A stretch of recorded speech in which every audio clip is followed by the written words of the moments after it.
Olhe para o espelho da sua alma hoje e me responda com total sinceridade. Quem é você quando todas as luzes do palco se apagam de vez? Quem é você quando o cargo corporativo é retirado? Quando a conta bancária entra no vermelho ou quando alguém que você amava te vira as costas? A maioria de nós passa a vida inteira cometendo um erro trágico e silencioso. Nós confundimos o que nós fazemos temporariamente com o que nós somos. Nós permitimos que a dor do momento atual atropele e defina de forma injusta a nossa identidade eterna e os planos que foram guardados no céu. Mas eu quero que você pare tudo o que está fazendo agora e preste muita atenção. A sua situação atual não tem o poder de mudar o seu futuro. A dor de uma traição, a humilhação de uma calúnia ou a escuridão de uma crise são apenas cenários passageiros. Elas não alteram o seu DNA espiritual. Não mude de vídeo e não feche esta página. Nos próximos minutos, nós vamos fazer uma viagem cirúrgica e libertadora pelas Escrituras Sagradas. Uma jornada que vai quebrar todo o fardo pesado que você tem carregado inutilmente, tentando provar o seu valor para quem nunca te conheceu. Eu te garanto, a forma como você se enxerga e enfrenta os seus problemas nunca mais será a mesma após compreender o segredo da identidade inabalável.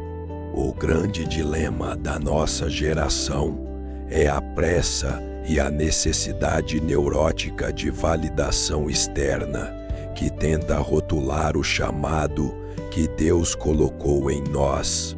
Nós vemos alguém tocando um instrumento na igreja ou gerenciando uma grande empresa e logo sentenciamos de forma apressada. Ele é um empresário, mas isso é um equívoco gritante. Isso é apenas o que a pessoa está fazendo para viver, não o que ela é na essência real da sua missão de vida. Quer um exemplo bíblico indiscutível? O que Jesus fazia para pagar as suas contas e viver na terra antes de iniciar o seu ministério público? Ele exercia de forma digna a carpintaria, mas me diga com sinceridade, Jesus nasceu para ser apenas um carpinteiro durante a sua passagem? Aquela profissão secular definia a sua missão principal de salvação na cruz? Absolutamente não. Era apenas uma atividade necessária para a história. Existem muitas coisas que você é obrigado a fazer hoje que nada tem a ver com a sua identidade real. Mas se você não as fizer, as contas não são pagas. O problema começa quando você tenta descobrir quem você é buscando fontes puramente humanas e filosofias terrenas para preencher o vazio da alma. A terapia ajuda muito na saúde mental. O autoconhecimento traz clareza de atos, mas nenhum deles jamais revelará a sua verdadeira identidade de destino. Mas sabe por quê? Porque, biblicamente, todas as pessoas que descobriram quem eram de verdade receberam essa revelação diretamente da boca do Criador. Gideão estava escondido, malhando o trigo num lagar por medo dos inimigos, sentindo-se o menor da casa de seu pai e o mais pobre de sua tribo. Ele se enxergava como um completo derrotado pela situação atual e pelo medo. Mas quando o anjo do Senhor aparece, Deus não olha para a sua condição.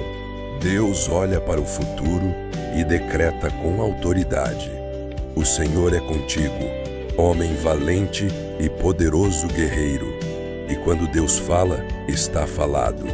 Você pode se ver como quiser por causa da sua crise atual, mas Deus sempre vai revelar a sua identidade baseado naquilo que Ele já planejou para o amanhã. Ele chamou Moisés de libertador quando ele ainda era um fugitivo no deserto. Ele chamou Jeremias de profeta quando o jovem se achava apenas uma criança. Quando nós não temos a nossa identidade esclarecida por Deus, nós começamos a viver personagens que não são nossos e a negociar a nossa integridade.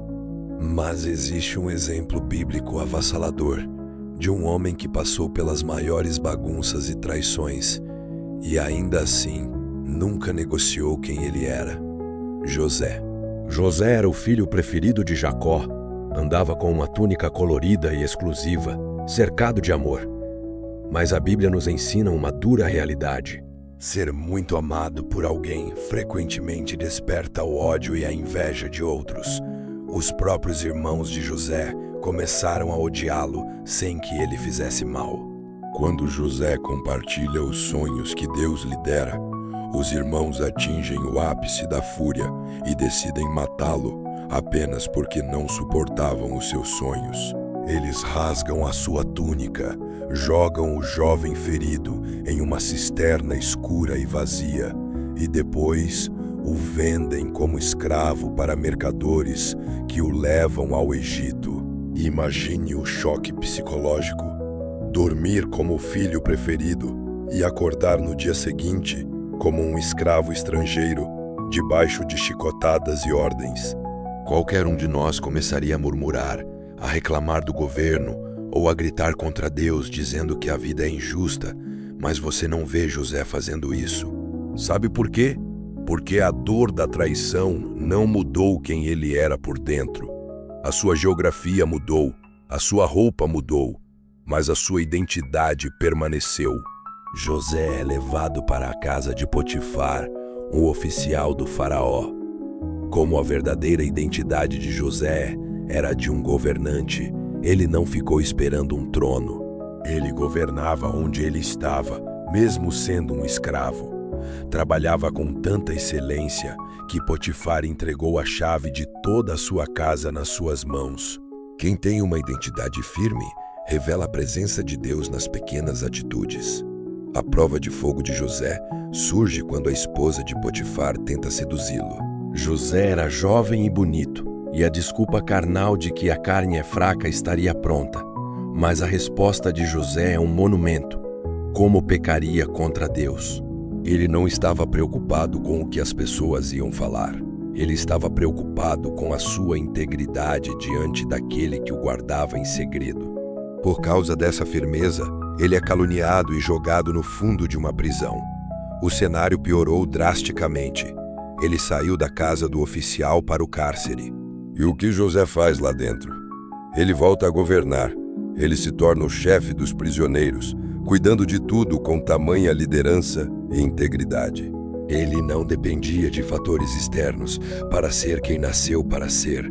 Na prisão, ele interpreta o sonho do copeiro e pede apenas: lembra-te de mim. O homem é liberto, e o que ele faz? Esquece José por 2 longos anos, ingratidão profunda. Mas José sabia esperar com paciência o tempo das coisas. Quem sabe quem é, confia no Deus do processo e não se desespera na sala de espera.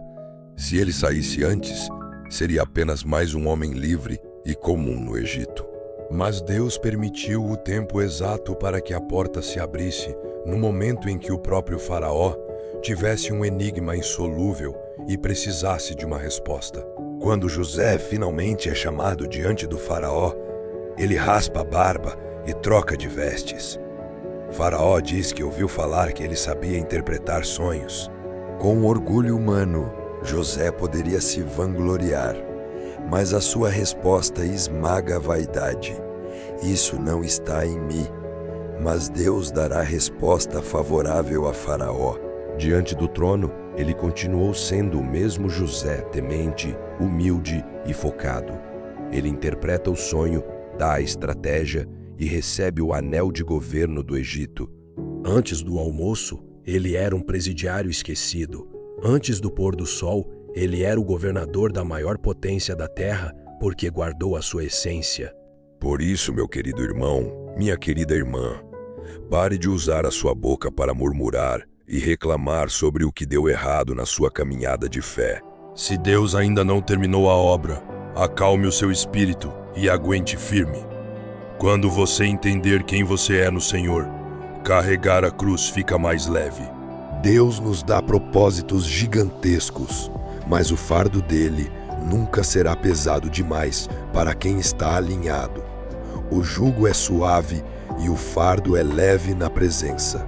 Anos mais tarde, Os mesmos irmãos que o venderam estavam de joelhos diante dele, implorando por comida, sem saber que aquele homem poderoso era José. José tinha o poder para se vingar, mas a sua identidade falou mais alto. Ele chorou, abraçou os irmãos e disse: "Foi Deus quem me enviou para sustento." Quero agradecer do fundo do meu coração a cada um de vocês que acompanhou esta mensagem profunda até o final para a honra e glória do Criador. Se este devocional ativou algo no seu interior, deixe o seu gostei aqui embaixo. Seu clique ajuda o canal a espalhar essa palavra de libertação a mais vidas.